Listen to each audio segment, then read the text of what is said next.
سبيل الله يا رب الحسين بحق الحسين اشف صدر الحسين بظهور الحجة يا مولاتي يا فاطمة اغيثيني يا مولاتي يا فاطمة اغيثيني يا مولاتي يا فاطمة اغيثيني صلوات اللهم صل على آل أعوذ بالله السميع العليم من الشيطان اللعين الرجيم بسم الله الرحمن الرحيم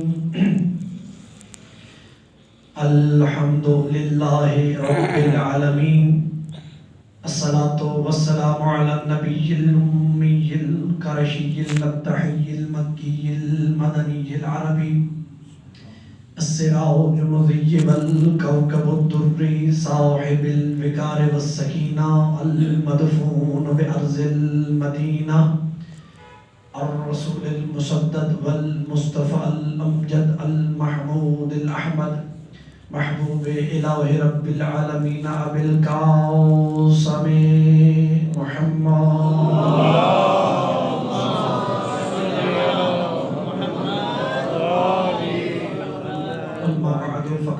قال الله تبارك وتعالى في كلامه المجيد ومتقن في كتابه الحميد واصدق الصادقين وقوله الحق بسم الله الرحمن الرحيم وما أرسلنا من قبلك إلا رجالا نوحي إليهم فاسألوا أهل الذكر إن كنتم لا تعلمون فقال المعصوم عليه الصلاة والسلام من كان فقهاؤنا صائنا لنفسه محافظا لدينه مخالفا لهوى مطيعا لأمر مولا صلوات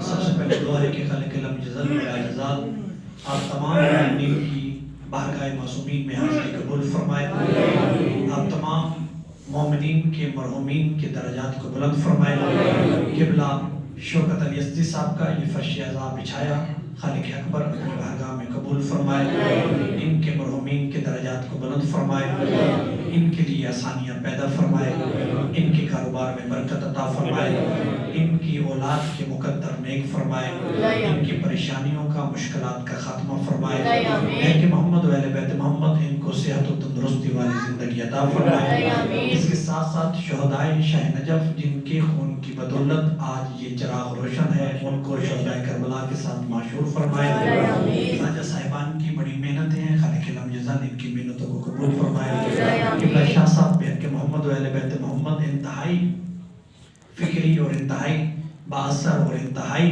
قوم کی فکر رکھنے والے ہیں خالق اکبر ان کی فکر کو بھی سلامتی عطا فرمائے آپ جتنے میرے سامنے حاضر ہیں جو دلی حاجات لے کے آئے ہیں خالق تمام کی دلی حاجات کو اپنی بارگاہ میں قبول عطا فرمائے سرکار حجت کے ظہور میں تعجیل فرمائے ان تمام دعاؤں کی قبولیت کے لیے ایک مرتبہ بواز بلند صلوات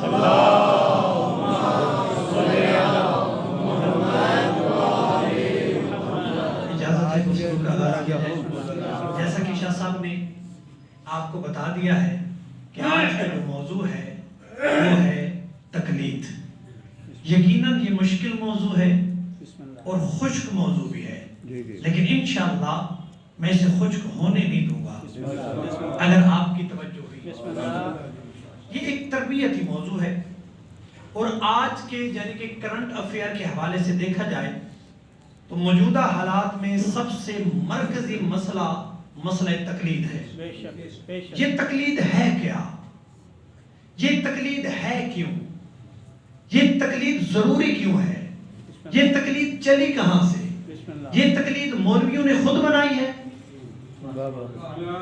یہ سوال ہے لفظ مرجع کہاں سے شروع ہوا لفظ تقلید مولویوں کا ہے یا کس کا لفظ مرجع کہاں سے شروع ہوا ہماری اپنی اصطلاح ہے یا کسی نے ہمیں حکم دیا ہے یہ ہیں سارے سوال جو کہ آپ کے ذہن میں اٹھ سکتے ہیں میں ان تمام سوالوں کے آج جواب دینے کی کوشش کروں گا اور جو بزرگ ہیں ان سے گزارش کروں گا کہ ان کی ذمہ داری ہے کہ وہ اس خط پہ جو آج میں بیان کروں گا اپنے بچوں کی تربیت کریں. میں نے آپ کے سامنے سورہ مبارکہ النحل کی آیا مبارکہ 43 اس کی تلاوت کا شرف حاصل کیا ہے. سورہ نحل قرآن مجید کا ہے 16واں سورہ، آیا مبارکہ نمبر 43. اس کے اندر دو حصے ہیں. ایک پیغمبر کو مخاطب کیا اللہ نے، دوسرا ہم سے خطاب کیا. تھوڑا تھوڑا بولتے آئیں گے میرے ساتھ. پہلا خطاب ہے پیغمبر اکرم سے، دوسرا خطاب ہے ہم سے.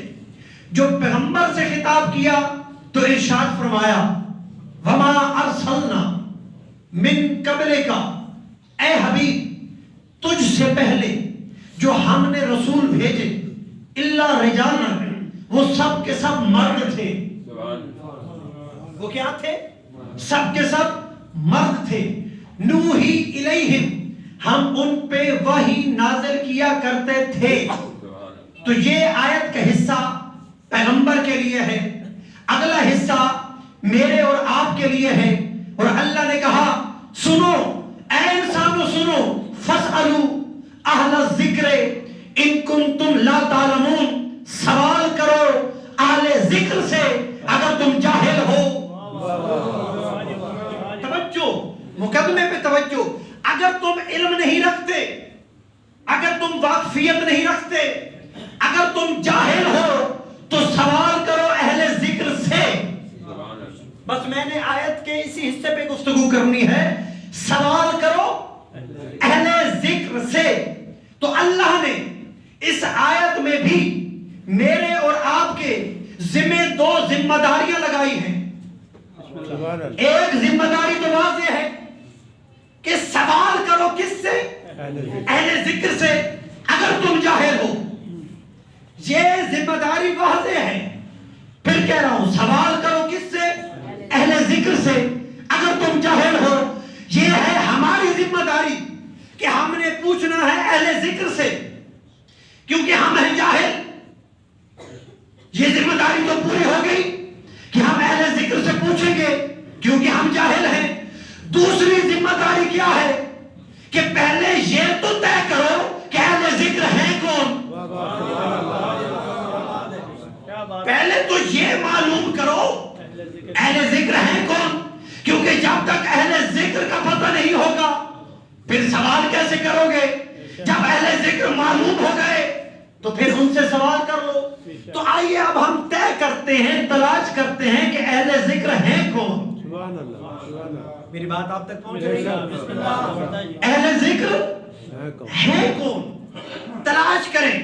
اچھا، اس آیت میں اللہ نے حکم عام دیا ہے، حکم خاص نہیں دیا کہ یہ پوچھو اور یہ نہ پوچھو. بولتے ہیں نا میرے ساتھ، یہ پوچھو اور یہ نہ پوچھو. علم سیاسیات، علم معاشیات، علم فلکیات، علم نجوم، علم عرفان، علم فقہ، علم الحدیث، علم اقتصادیات نہ، عام ہے. جو چاہو پوچھو. کن سے پوچھو؟ اہل ذکر سے. تو ایک بات تو طے ہو گئی کہ اہل ذکر جو بھی ہو وہ اس قابل ہونا چاہیے کہ اس سے جس قسم کا بھی سوال کیا جائے وہ اس کا علم رکھتا ہو. جو بھی ہو، اہل ذکر جو بھی ہو، اس سے جس علم کے بارے میں سوال کیا جائے وہ اس علم کا عالم ہو. تو سوال کرو کس سے؟ اہل ذکر سے. تو آئیے چند حکم اللہ نے قرآن میں دیے اور چند احکام نبی نے اپنی حدیث میں بیان کیے، اور اگر ان اللہ اور نبی کے احکامات کو جوڑ لیا جائے تو بڑا حسین نتیجہ نکلتا ہے. ٹھیک ہے جی. پہلا حکم جو اللہ نے دیا، فاسألوا اہل الذکر ان کنتم لا تعلمون، سوال کرو اہل ذکر سے اگر تم جاہل ہو. تو سوال کس سے کرنا ہے؟ بولیں گے میرے ساتھ، جب آپ نے مجھے حکم دیا ہے کہ تکلیف پہ گفتگو کرے تو آپ میرے ساتھ بولیں تو صحیح نا. تو سوال کرنا ہے اہل ذکر سے. اور پھر اللہ نے قرآن میں ارشاد فرمایا یا ایھا الذین آمنوا اتقوا اللہ وکونوا مع الصادقین. اے ایمان والو تقوی اختیار کرو اور رہو صادقین کے ساتھ. تو دو حکم ہو گئے.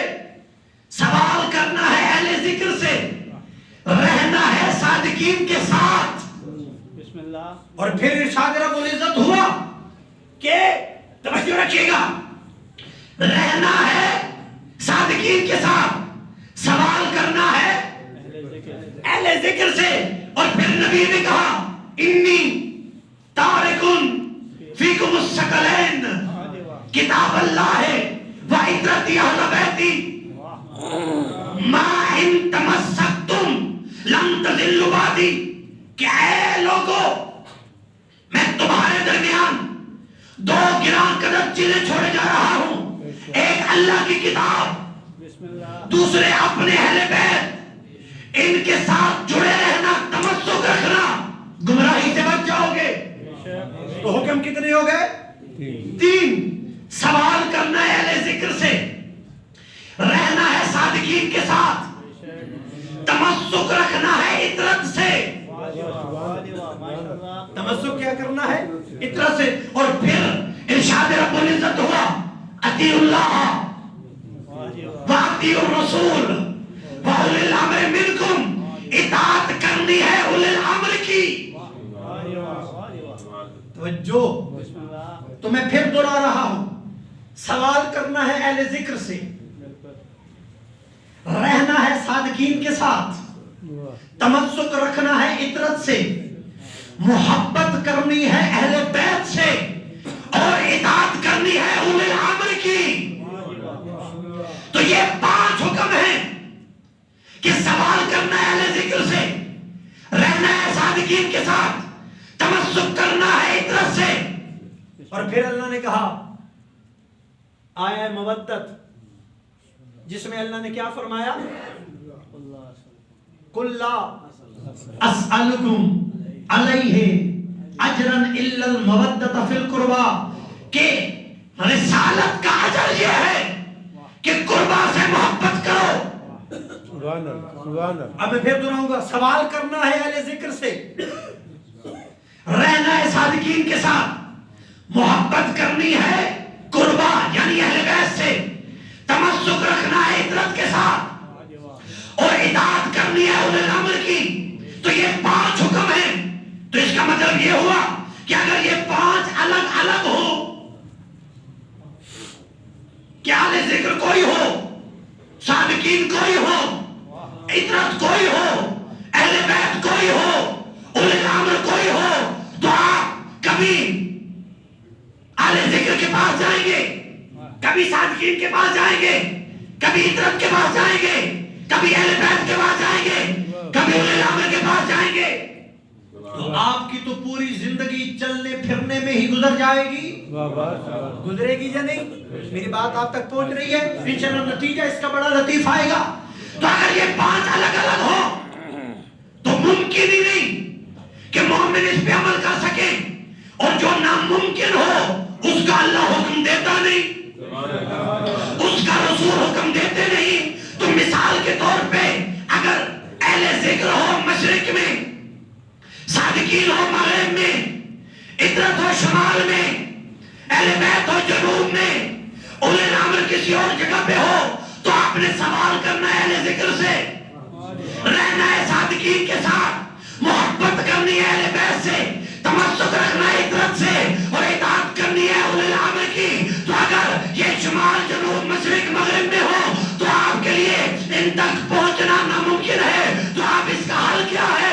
تو اللہ نے کہا اس کا حل یہ ہے, جو اہل ذکر ہوں گے وہی صادقین ہوں گے, جو صادقین ہوں گے وہی عطرت ہوگی, جو عطرت ہوگی وہی اہل بیت ہوگی, اور جو اہل بیت ہوں گے وہی اللہ کی طرف سے اولی الامر ہوں گے.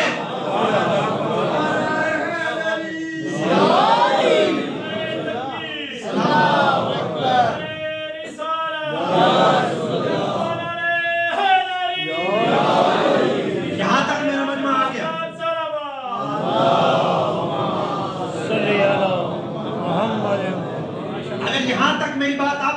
گئی ہے. تو اگلا جملہ کہوں، سوال کرنا ہے کن سے؟ اہل ذکر سے. جب تک اہل ذکر ہیں ہم نے ان سے پوچھنا ہے. آپ نے میرے جب تک پہ توجہ نہیں کی. جب تک اہل ذکر ہیں ہماری ذمہ داری ہے دین کا مسئلہ ان سے پوچھیں، شریعت کا مسئلہ ان سے پوچھیں، دنیا کا مسئلہ ان سے پوچھیں، معاد کا مسئلہ ان سے پوچھیں، معاش کا مسئلہ ان سے پوچھیں. جب تک اہل ذکر ہیں تو ہماری ذمہ داری ہے کہ ہم پوچھیں گے اہل ذکر سے. اور اگر ظاہری طور پہ اہل ذکر نہ ہو اور اہل ذکر کا آخری بھی پردے میں چلا جائے تو اب آپ کی اور میری ذمہ داری کیا ہے؟ یعنی سوال کرنا ہے اہل ذکر سے. یہ تو ہو ہی نہیں سکتا نا کہ اہل ذکر کے ہوتے ہوئے آپ کسی سے سوال کریں. سوال کرنا ہے اہل ذکر سے. لیکن اگر ظاہری طور پہ اہل ذکر نہ ہو اور جو ان کا آخری ہے وہ بھی چلا جائے پردہ غیبت میں تو پھر آپ کی اور میری ذمہ داری کیا ہے؟ یہ ذمہ داری بھی میں نے اور آپ نے طے نہیں کرنی. یہ ذمہ داری بھی اللہ طے کرے گا. تو ہم اللہ کی بارگاہ میں گئے کہ یا اللہ ہمیں تو اہل ذکر مل نہیں رہے، ہماری نگاہوں سے اوجھل ہیں، تو اب ہم کیا کریں؟ تو اللہ نے کہا میرے پاس کیوں آئے ہو؟ میں نے تمہارے پاس رسول نہیں بھیجا؟ جاؤ رسول کے پاس. تو ہم ہاتھ باندھ کے بارگاہ رسول میں آ گئے. رسول نے کہا اے میرے چاہنے والو، اے میرے ماننے والو، جب تک میں زندہ ہوں مسئلہ میں بتاؤں گا.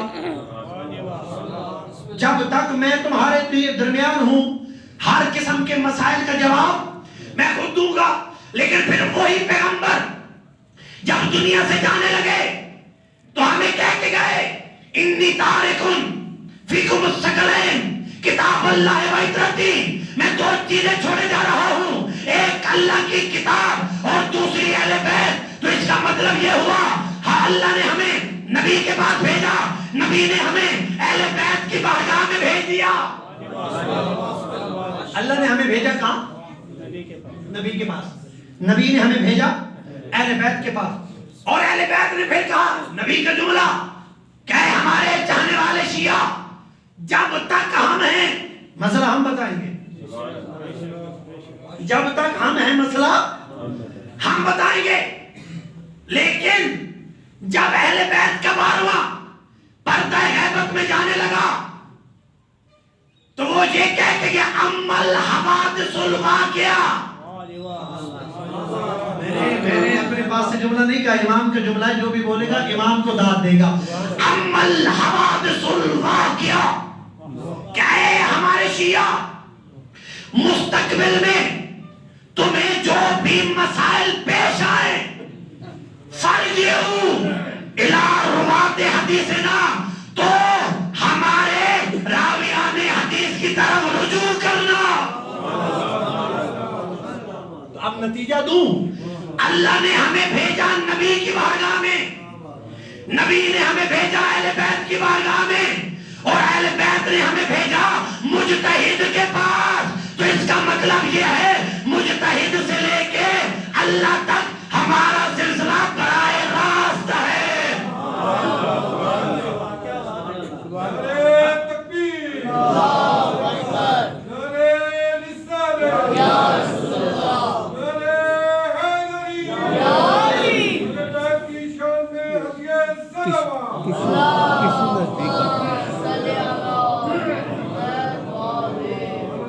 میری بات پہنچ رہی ہے آپ صاحبان تک؟ سلامت رہی، پہنچ رہی ہے نا؟ اللہ نے بھیجا نبی کے پاس. اچھا اللہ کی مان کے نبی کے پاس آ گئے، نبی کی مان کے اہل بیت کے پاس آ گئے. اب اہل بیت کی مان کے عالم کے پاس کیوں نہیں آتے؟ سوال تو ہے نا. تو اس کا مطلب ہے کہ بعض اوقات لوگ یہ کہتے ہیں کہ یہ مرجع مجتہد کہاں سے نکلا؟ تو میرے اعتراض کرنے والے بھائیوں، بڑے ادب کے ساتھ، بڑی محبت کے ساتھ، بڑے پیار کے ساتھ جملہ کہہ رہا ہوں کہ لفظ مجتہد ہمارا بنایا ہوا نہیں ہے، امام کا عطا کردہ ہے۔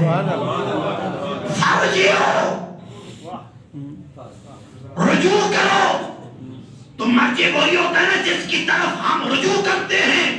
تو اب جو بھی شیعہ مجتہد کی طرف رجوع کرے گا، وہ مجتہد کی طرف رجوع نہیں کر رہا، بلکہ اپنے 12ویں کے فرمان کو سچ ثابت کر رہا ہے، اپنے 12ویں کی بات مان رہا ہے۔ تو فرجعوا الی رواة حدیثنا، تو رجوع کرو کس کے ساتھ؟ جو ہماری حدیثوں کے راوی ہیں۔ اور پھر آگے چھٹے امام نے ارشاد فرمایا،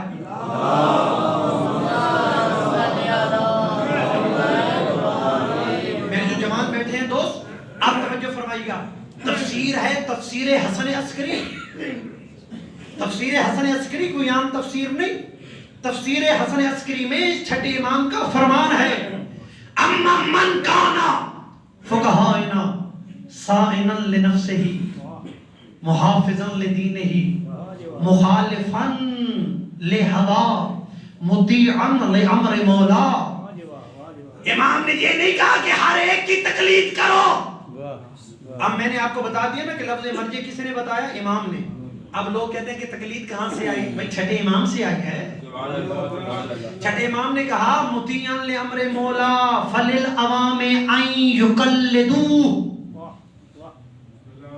چپ کیوں کر گئے؟ بسم اللہ۔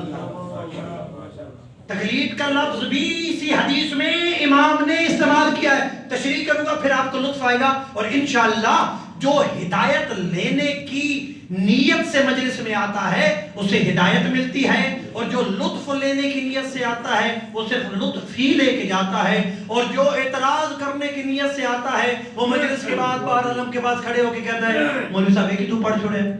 بھائی مولانا صاحب نے کچھ نہیں پڑھا، مولانا صاحب وہی پڑھ رہے ہیں جو امام پڑھ کے گئے ہیں، جو ہے نا۔ تو جو تو آیا ہے تقلید کو سمجھنے کے لیے، وہ تو اس فرمان، کیونکہ جب امام کا فرمان کسی کو نہ سمجھا پائے تو اسے میں سمجھا سکتا ہوں۔ تو امام کا فرمان ہے کیا؟ من کان، ہر کوئی ہمارا فقیہ نہیں ہے، فقیہ کی ہیں 4 شرطیں، فقیہ کے اندر 4 شرطوں کا ہونا ضروری ہے، اور خدا کی قسم یہی 4 شرطیں دین ہے۔ اگر ہم میں بھی پیدا ہو جائیں تو ہم بھی تقلید کے محتاج نہیں۔ اما من کانا من فقہائنا، ہمارے فقہا میں سے بھی ہر فقیہ کی تقلید نہ کرنا، بلکہ اس فقیہ کی تقلید کرنا صائلا لنفسہ، جو اپنے نفس کی حفاظت کرنے والا ہو، محافظا لدینہ، جو اپنے دین کا محافظ ہو، مخالفا لہوا، جو خواہشات نفسانی کی مخالفت کرنے والا ہو، مطیعا لامر مولا، اور اپنے مولا کے امر کا مطیع ہو۔ نہیں، میں نے آخری بات پہ توجہ، مطیعا لامر مولا، اچھا کس کا مطیع ہو؟ اپنے مولا کا۔ انتہائی لطیف نکتہ ہے، اگر آپ تک پہنچ گیا تو ہر ایک کی زبان سے علی کا نعرہ بلند ہو جائے گا۔ کس کا اطاعت گزار ہو؟ مولا کا۔ اچھا امام کی فصاحت دیکھیے، چھٹے امام کی، اور بلاغت دیکھیے، امام نے یہ نہیں کہا مطیعا لامر رسول اللہ کہ اطاعت کرنے والا ہو رسول کے حکم کی، نہیں کہا مطیعا لامر اللہ کہ وہ مجتہد اطاعت کرنے والا ہو کس کی؟ اللہ کے حکم کی، نہیں کہا۔ یہ بھی نہیں کہا مطیعا لامر الامام کہ اطاعت کرنے والا ہو اپنے امام کی، تو کہا کیا مطیعا لامر مولا، جو اپنے مولا کی اطاعت کرنے والا ہو۔ تو اب امام نے مولا کیوں کہا؟ کیونکہ اللہ کو رسول کا ہو تو شرک، رسول کو اللہ کا ہو تو شرک، اللہ کو امام بناؤ تو کفر، امام کو خدا کا ہو تو کفر۔ تو اللہ اللہ ہے، رسول رسول ہے، علی علی ہے، لیکن ایک لفظ مولا ایسا ہے جو اللہ پہ بھی فٹ آتا ہے، رسول پہ بھی فٹ آتا ہے، ولی کے لیے بھی بولا جاتا. لفظ مولا اللہ کے لیے بھی ہے, رسول کے لیے بھی ہے, علی کے لیے بھی ہے. یہ میں نہیں کہہ رہا, بلکہ غدیر کے مقام پہ نبی نے کہا اللہ مولا یا اللہ تمہارا مولا ہے, وانا مولا المومنین, میں مومنین کا مولا ہوں. ومن کنت مولا ہو فاذا علی مولا.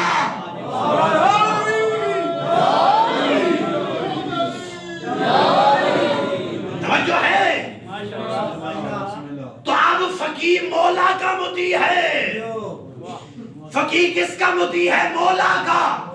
اب مولا میں اللہ بھی ہے, رسول بھی ہے, علی بھی ہے. اب فقیر اللہ کا بھی مطیع ہے, رسول کا بھی مطیع ہے, امام کا بھی مطیع ہے. اگر ان تین اطاعتوں میں سے کسی ایک اطاعت سے مجتہد نکل جائے, ان تین اطاعتوں میں سے کسی ایک اطاعت سے مجتہد نکل جائے, مجتہد تو دور کی بات, وہ رہتا مسلمان بھی نہیں ہے. تو اب امام نے کہا, صادق امام نے, کہ جس کی صداقت نبی کی صداقت ہے کہ نہیں؟ صادق امام نے کہا, کیا کہا کہ جس بھی عالم میں یہ تین اطاعتیں پائی جائیں کہ وہ عالم اللہ کا بھی مطیع ہو, رسول کا بھی مطیع ہو, اور اہل بیت کا بھی مطیع ہو, تو اب کیا کرے عوام؟ فللعوام, تو بس عوام پہ واجب ہے ان یقلدوا, تو ایسے مجتہد کی تقلید کرے. لفظ تقلید بھی امام نے کہا ہے. کس نے کہا ہے؟ کس نے کہا ہے؟ پھر بولیے. امام نے کہا ہے. اب سوال یہ ہے کہ تقلید شروع کہاں سے ہوئی؟ تقلید, بلکہ میں ایک جملہ کہوں گا کہ غروی صاحب نے بڑا پیارا جملہ کہا تھا تقلید کے موضوع پہ گفتگو کرتے ہوئے, کہ تقلید انسان کو سرکشی سے بچاتی ہے. اور پھر وہ آگے کہتے ہیں تقلید اس لیے ضروری ہے کہ آپ کی تربیت ہو اور آپ تربیت پا کر سرکار حجت کی بیعت کے قابل ہو سکیں. تقلید آپ کو اس قابل بنائے گی کہ آپ امام کی بیعت کے قابل ہوں. ہاں, ایک مجتہد ہے جو 80 سال محنت کرتا ہے, کس لیے؟ آپ کے لیے, کہ آپ کی نماز سیدھی ہو. 80 سال بھوک کاٹتا ہے, دنیا کی لذتوں سے دور ہوتا ہے, اپنے نفس کی مخالفت کرتا ہے. کیوں؟ کہ امام کے شیعوں جو نماز پڑھتے ہیں وہ غلط نہ ہو, جو روزہ رکھتے ہیں. مجھے بتائیں, آپ کو کس نے بتایا کہ وضو میں مسح ایسے نہیں بلکہ ایسے کیا جاتا ہے؟ بتائیں کس نے بتایا؟ آپ کو کس نے بتایا کہ وضو میں پاؤں دھوئے نہیں جاتے بلکہ مسح کیا جاتا ہے؟ آپ کو کس نے بتایا کہ اتنے وقت پہ روزہ کھولو گے تو ٹوٹ جائے گا, اتنے وقت پہ کھولو گے تو مکروہ ہو جائے گا, اس وقت پہ کھولو گے تو اللہ کا واجب ادا ہو جائے گا؟ کس نے بتایا؟ بتائیے. میرے ابا جی نے تو جو مجھے کلمہ پڑھایا تھا وہ یہ تھا, لا الہ الا اللہ. میرے ابا جی نے جو نماز کی نیت مجھے سنائی تھی وہ یہ تھی, نماز پڑھتا ہوں وقت فجر 2 رکعت نماز پڑھتا ہوں قربتاً الا اللہ, یا الا اللہ. بتائیں مجھے الا اللہ ہے یا الا اللہ ہے؟ تو الا اللہ ہے. تو والدین کی یہ غلطیاں درست کس نے کی؟ بتایا جائے مجھے. مرجع نے کی, عالم نے کی. جو تمہاری نماز کو درست کرے, یہ کیوں کہا جاتا ہے کہ جو تقلید نہیں کرتا اس کا عمل قبول نہیں ہے؟ بھائی جو تقلید نہیں کرتا وہ اپنی ذہن کے مطابق نماز پڑھتا ہے. پتہ نہیں وہ وضو 3 مرتبہ منہ پہ ڈالتا ہو پانی, وہ ڈالتے ہیں لوگ, تو چہرے پہ 3 مرتبہ پانی ڈالنے سے وضو باطل ہے. تو ہمیں کس نے بتایا 1 مرتبہ واجب, 2 مرتبہ مستحب, 3 مرتبہ حرام؟ تو جو مقلد ہے وہ 3 مرتبہ نہیں پھینکے گا, اور جو جو مقلد نہیں وہ کہے گا منہ ہی دھونا ہے چاہے 4 مرتبہ دھو لے. تو جب وضو ہی ٹھیک نہیں تو نماز قبول کیسے ہوگی؟ ہمارا تو وضو بھی ٹھیک کروایا مجتہد نے، میں اپنے پاس سے نہیں کہہ رہا. توجہ رکھیں، پوری تاریخ ہے. میں لمبا تو نہیں ہو رہا، بسم اللہ. اگر ہو جاؤں تو معاف کر دیجیے گا، کیونکہ میں پورا موضوع سمیٹنا چاہتا ہوں. جتنی میں تیاری کر کے آیا ہوں وہ کہتے ہیں کہ جتنی ڈائری میں میرے شعر ہیں میں سارے سنا کے جاؤں گا. ٹھیک ہے نا؟ توجہ رکھیے گا، یہ پوری تاریخ ہے. مجتہد آج سے نہیں بنا. 250 ہجری سے لے کے 1443 ہجری تک 85 علماء ہیں جنہوں نے اپنی جانیں قربان کر کے آپ کے لیے آپ کا دین بچایا ہے. 85 علماء، مجھے 85 کے نام آتے ہیں، ان میں سے میں چند ایک کے نام لوں. 250 ہجری، ابھی آپ نے بتایا ہے جناب علی نقی علیہ السلام 254 ہجری میں دنیا سے گئے. اور امام نقی کی عمر مبارک کتنی تھی؟ 40 سال یا 42 سال، کیونکہ ایک روایت ہے 214 ہجری اور ایک روایت ہے 212 ہجری. تو امام چلے گئے. تو اس دور میں بھی اجتہاد تھا، تقلید تھی، مجتہد تھے. آپ کی کتنی کتابیں؟ 4. کتنی؟ 4. اصول کافی، من لا یعذر الفقی، الاستبصار اور تہذیب الاحکام. اب فروع کافی جو ہے، بس ایک مثال سمجھ لیجیے.